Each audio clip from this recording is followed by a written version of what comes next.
Assalamualaikum warahmatullahi wabarakatuh. Selamat berjumpa kembali dengan saya Arwi Wibowo. Kali ini saya akan melanjutkan materi tentang fungsi kontinus ragam, masih pada materi di real analysis. Oke, di sini kita akan membahas fungsi-fungsi yang kontinus ragam. Namun sebelum sampai ke materi yang dimaksud, kita lihat dulu tentang definisi fungsi kontinus ragam sebelumnya. Misalkan kita punya himpunan A adalah himpunan bagian dari himpunan bilangan real. Fungsi F terdefinisi pada himpunan A. F dikatakan kontinus ragam pada A jika untuk setiap epsilon lebih besar dari 0 akan terdapat nilai delta yang bergantung terhadap epsilon. Nilai delta ini lebih besar daripada 0. Demikian sehingga untuk semua X dan U yang berada di A, di mana jarak antar mereka ini lebih kecil dari delta, maka selisih antar nilai fungsi fx dan fu lebih kecil daripada epsilon. Di sini ada sebuah delta yang bergantung terhadap epsilon yang harus kita cari. Namun, untuk mencari delta ini dibutuhkan sebuah trik khusus karena nilai delta yang kita cari tidaklah mudah. Oke, kita lihat beberapa fungsi yang akan menjadi fungsi kontinus ragam. Kita lihat teorema yang pertama ini. Misalkan I adalah interval tutup terbatas A, B. Kemudian kita punya fungsi F adalah fungsi yang terdefinisi pada interval I. Fungsi ini kontinu pada interval I. Maka fungsi f tersebut merupakan fungsi yang kontinus ragam pada interval I. Oke, di sini ada dua syarat yang harus dipenuhi agar sebuah fungsi f menjadi kontinus ragam pada I. Yang pertama adalah I merupakan interval tutup terbatas, dan yang kedua fungsi f ini harus kontinu pada interval I tersebut, sehingga fungsi f bisa kita katakan merupakan fungsi yang kontinu seragam pada interval I. Kita lihat contoh berikut. Misalkan kita punya fungsi f terdefinisi pada interval tutup terbatas 0,1. Fungsi fx nilainya adalah akar x. Kita lihat fungsi ini terdefinisi pada interval tutup 0,1 dan ternyata fungsi ini kontinu pada interval tersebut. Maka berdasarkan teorema di atas, kita bisa katakan fungsi ini merupakan fungsi yang kontinu seragam pada interval I. Selanjutnya kita lihat kriteria kedua mengenai tentang fungsi Lipschitz. Kita lihat definisinya. Misalkan kita punya himpunan A adalah himpunan bagian dari himpunan bilangan real. Sebuah fungsi f terdefinisi pada himpunan A. Fungsi f dikatakan fungsi Lipschitz pada himpunan A jika terdapat K positif, ya, demikian sehingga harga mutlak fx dikurang fu lebih kecil sama dengan K kali x dikurang u untuk semua X dan U anggota A. Oke, syarat terdapat K positif dan seterusnya ini biasa disebut sebagai kondisi Lipschitz. Jadi, sebuah fungsi f dikatakan fungsi Lipschitz pada A jika dia memenuhi kondisi Lipschitz. Apa yang dimaksud atau apa makna dari kondisi Lipschitz tersebut? Kita lihat ilustrasi berikut ini. Tadi kondisi Lipschitz adalah kondisi di mana kita bisa menemukan sebuah K positif, demikian sehingga harga mutlak fx dikurang fu lebih kecil sama dengan K kali x dikurang u untuk semua x u anggota A. Misalkan kita punya dua buah x dan u yang tidak sama, maka kondisi tersebut bisa kita tulis ulang sebagai berikut. Harga mutlak fx dikurang fu dibagi x dikurang u lebih kecil sama dengan k. Oke, di dalam nilai harga mutlak ini kita punya fx dikurang fu dibagi x dikurang a. Ini tidak lain adalah kemiringan atau nilai gradien dari sebuah garis yang melalui titik x, fx dan u, fu. Ya, jadi sekali lagi ini adalah nilai gradien dari garis lurus yang menghubungkan antara dua buah titik, yaitu titik x, fx dan u, fu. Sedangkan keseluruhan dari harga mutlak tersebut yang lebih kecil sama dengan k, itu menandakan bahwa seluruh gradiennya atau seluruh nilai gradiennya terbatas. Oke, selanjutnya kita lihat hubungan langsung antara fungsi Lipschitz dengan fungsi kontinu seragam. Kita lihat teoremanya.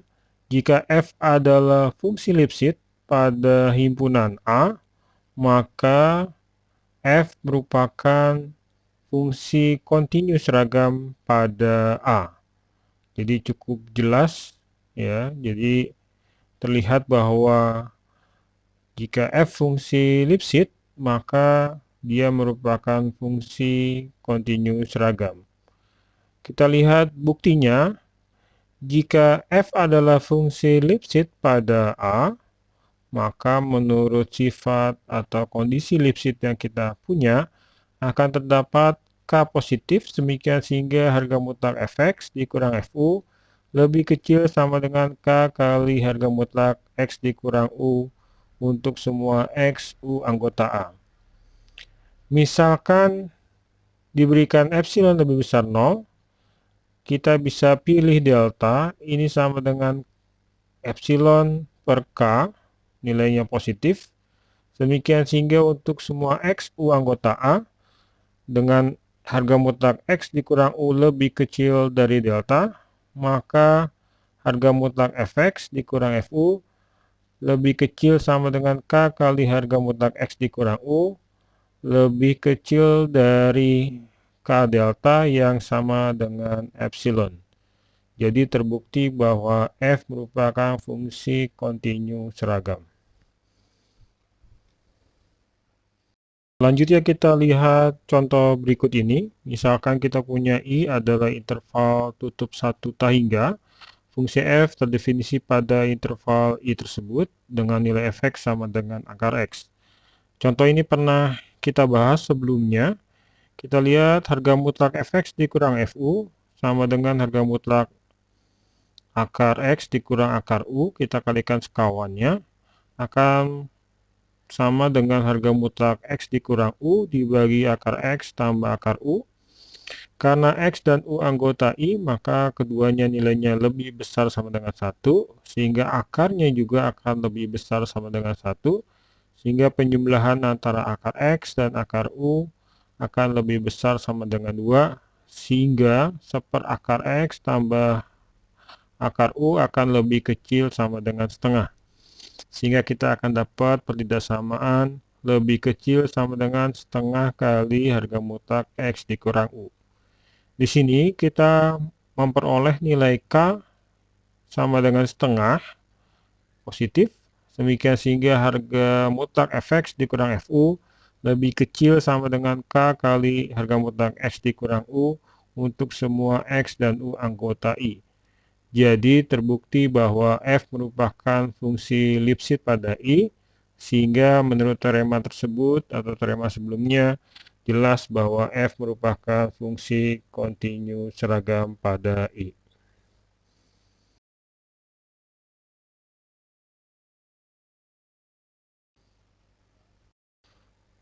Berikut ini ada catatan khusus mengenai fungsi Lipschitz. Catatannya adalah seperti ini. Tidak semua fungsi kontinu seragam merupakan fungsi Lipschitz. Sekali lagi catatannya adalah tidak semua fungsi kontinu seragam merupakan fungsi Lipschitz. Hal ini bisa kita lihat dari contoh berikut ini. Misalkan kita punya I adalah interval tutup terbatas 01, fungsi F terdefinisi pada I, fungsi fx-nya adalah akar X. Di sini fungsinya merupakan fungsi yang kontinu pada interval terbatas 01 tersebut. Maka berdasarkan teorema sebelumnya atau teorema awal, kita bisa katakan bahwa F ini kontinu seragam pada I. Nah, bagaimana kita bisa lihat bahwa dia bukan fungsi Lipschitz? Ya, sekali lagi, fungsi ini bukan merupakan fungsi Lipschitz. Bisa kita lihat dari ilustrasi berikut ini. Tadi kalau kita bicara fungsi Lipschitz, maka kita harus memenuhi kondisi Lipschitz. Kondisi Lipschitz yang dimaksud adalah tadi terdapat K positif demikian sehingga harga mutlak Fx dikurang Fu lebih kecil sama dengan K kali harga mutlak X dikurang U untuk semua X dan U anggota A. Sekarang kita lihat Fx dikurang Fu, harga mutlaknya adalah akar X dikurang akar U. Kalau kita buat dia memenuhi kondisi Lipschitz, maka lebih kecil sama dengan K kali harga mutlak X dikurang U. Misalkan kita pilih U-nya sama dengan 0, ya, maka kita akan dapat harga mutlak atau akar X akan lebih kecil sama dengan K kali harga mutlak X. Nah, karena X-nya anggota I dan nilainya lebih besar dari 0, ya, maka kita akan dapat akar atau seperakar X lebih kecil sama dengan K. Nah, kita lihat bagian ruas sebelah kiri, yaitu seperakar X, bisa kita pandang dia adalah sebuah fungsi Gx, ya. Nah, fungsi Gx ini ternyata yang nilai sama dengan akar X ini adalah fungsi yang tidak terbatas pada interval buka 0 tutup 1, ya. Sehingga kita tidak bisa atau tidak diperoleh nilai K yang diharapkan. Sehingga fungsi F bukanlah merupakan fungsi Lipschitz pada interval tutup 01. Kita lihat ilustrasi gambarnya. Ini kita punya I interval tutup 01. Fungsinya adalah akar X. Seperti ini gambarnya.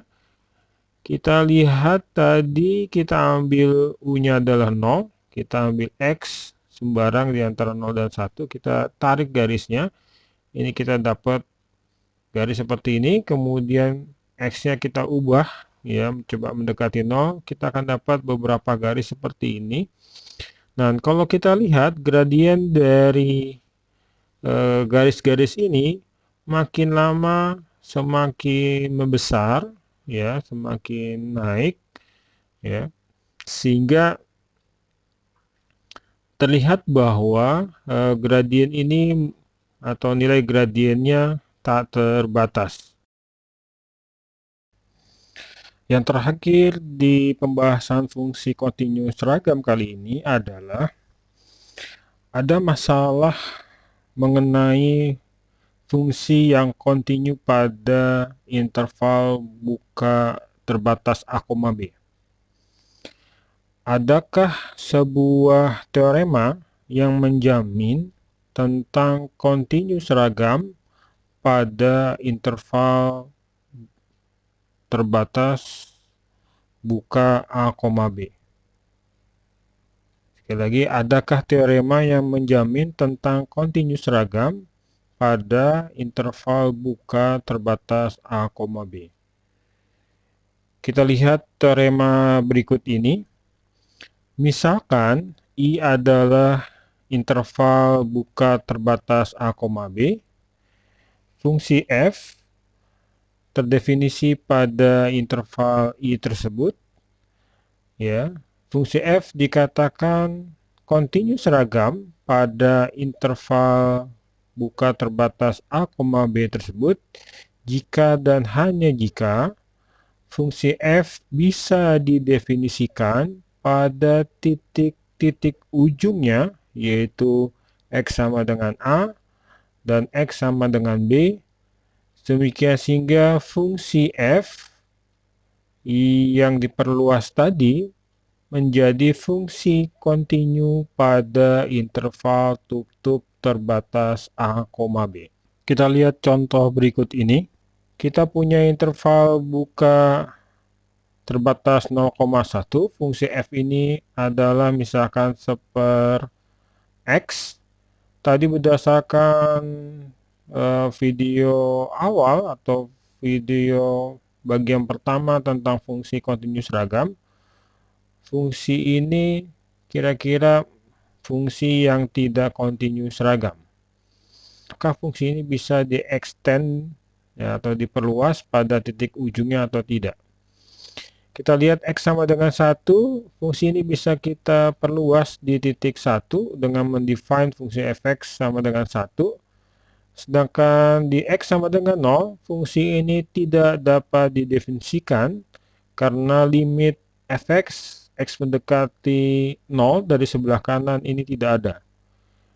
Jadi kita bisa lihat ilustrasinya begini, nilai fungsinya menuju ke tahingga gitu ya, ketika x-nya mendekati 0.